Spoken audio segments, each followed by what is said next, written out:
Have you ever had a prayer answered? What wouldn't they give just to feel certain that when they pray, something definite would happen? For this reason, I would like to take a little time to see why it is that some prayers are answered, and some apparently fall on dry ground. When ye pray, believe that ye receive, and ye shall receive. Believe that ye receive is the condition imposed upon man. Unless we believe that we receive, our prayer will not be answered. A prayer granted implies that something is done in consequence of the prayer which otherwise would not have been done. Therefore, the one who prays is the spring of action, the directing mind, and the one who grants the prayer. Such responsibility man refuses to assume, for responsibility, it seems, is mankind's invisible nightmare. The whole natural world is built on law, yet between prayer and its answer, we see no such relation. We feel that God may answer or ignore our prayer, that our prayer may hit the mark or may miss it. The mind is still unwilling to admit that God subjects himself to his own laws. How many people believe that there is, between prayer and its answer, a relation of cause and effect? Let us take a look at the means employed to heal the 10 lepers as related in the 17th chapter of the Gospel of St. Luke. The thing that strikes us in this story is the method that was used to raise their faith to the needful intensity. We are told that the 10 lepers appealed to Jesus to have mercy on them, that is, to heal them.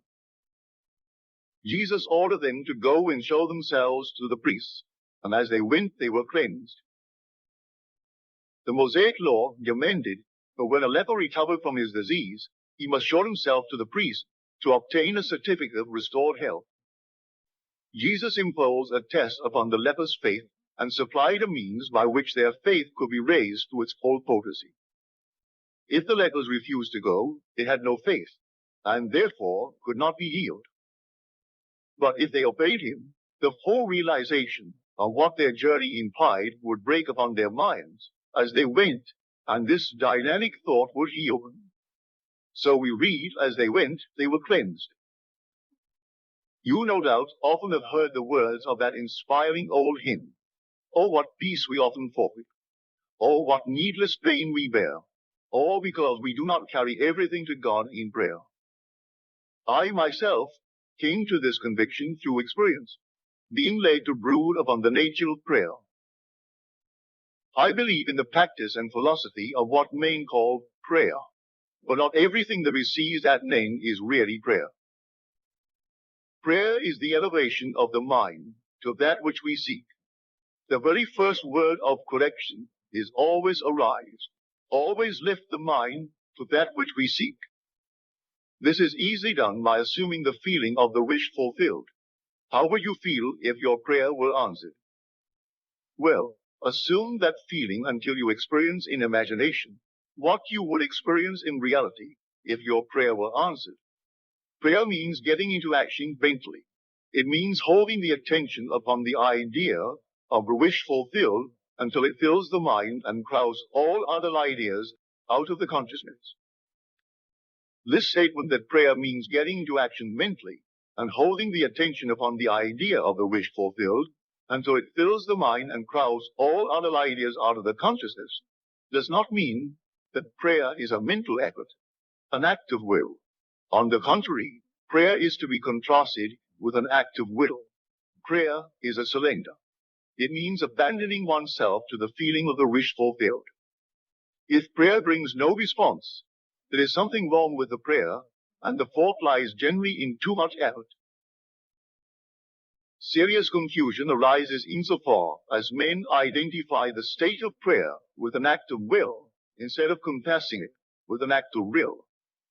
The sovereign rule is to make no effort, and if this is observed, you will intuitively fall into the right attitude. Creativeness is not an act of will, but a deeper receptiveness, a keener susceptibility. The acceptance of the end, the acceptance of the answered prayer, finds the means for its realization. Feel yourself into the state of the answered prayer until the state fills the mind, and crowds all other states out of your consciousness.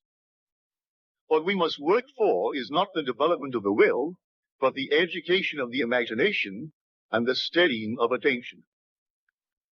Prayer succeeds by avoiding conflict. Prayer is, above all things, easy.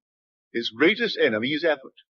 The mighty surrenders itself fully only to that which is most gentle. The wealth of heaven may not be seen by a strong will, but surrenders itself a free gift to the God-spent moment. Along the lines of least resistance, travel spiritual as well as physical forces. We must act on the assumption that we already possess that which we desire, for all that we desire is already present within us. It only waits to be claimed. That it must be claimed is a necessary condition by which we realize our desires. Our prayers are answered if we assume the feeling of the wish fulfilled and continue in that assumption. One of the loveliest examples of an answered prayer I witnessed in my own living room. A very charming lady from out of town came to see me concerning prayer.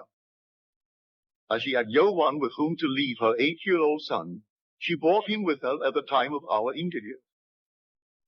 Seemingly, he was engrossed in playing with a toy truck, but at the end of the interview with his mother, he said, "Mr. Neville, I know how to pray now.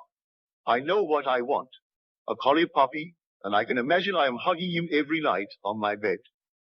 His mother explained to him and to me the impossibilities of his prayer, the cost of the puppy, their confined home, even his inability to care for the dog crockery. The boy looked into his mother's eyes and simply said, "But mother, I know how to pray now." And he did. 2 months later, during a Kindness to Animals week in his city, all the school children were required to write an essay on how they would love and care for a pet. You have guessed the answer.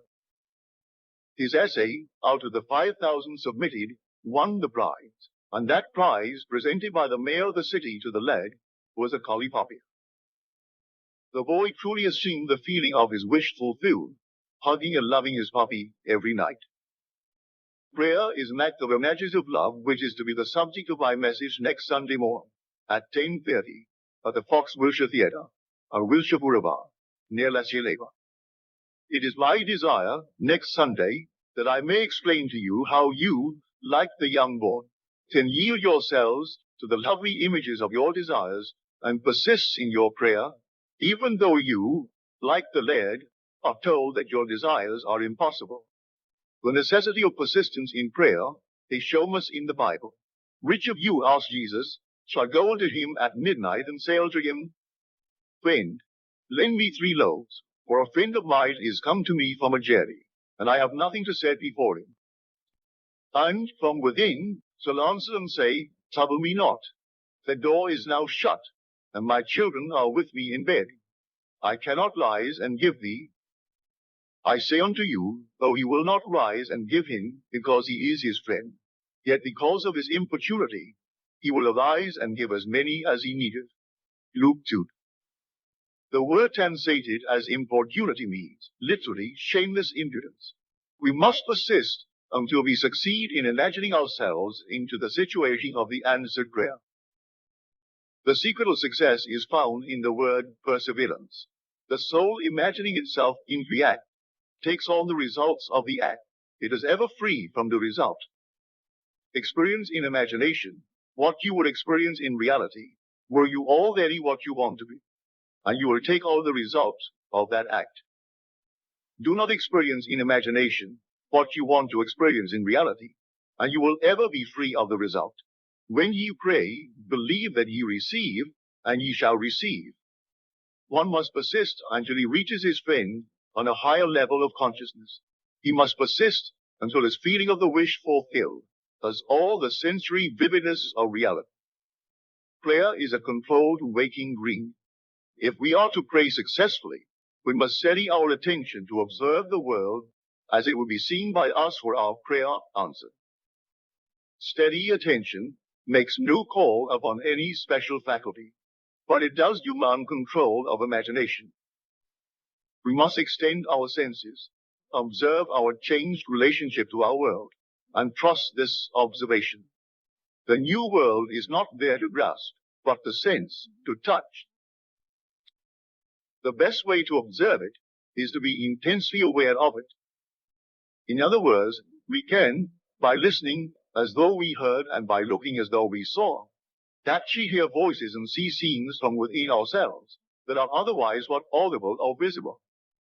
With our attention focused on the state desired, the outer world crumbles, and then the world, like music, by a new setting, turns all its discords into harmonies. Life is not a struggle, but a surrender. Our prayers are answered by the powers we invoke, not by those we exert. So long as the eyes take notice, the soul is blind. For the world that moves us is the one we imagine, not the world round about us. We must yield our whole being to the feeling of being the noble one we want to be. If anything is kept back, the prayer is vain. We often are deprived of our high goal by our effort to possess it. We are called upon to act on the assumption that we already are the man we would be. If we do this without effort, experiencing in imagination what we will experience in the flesh, how we realize our goal, we shall find that we do indeed possess it. The healing touch is in our attitude. We need change nothing but our attitude towards it. Assume a virtue, if you have it not, assume the feeling of your wish fulfilled. Pray for my soul. More things are wrought by prayer than this world dreams of.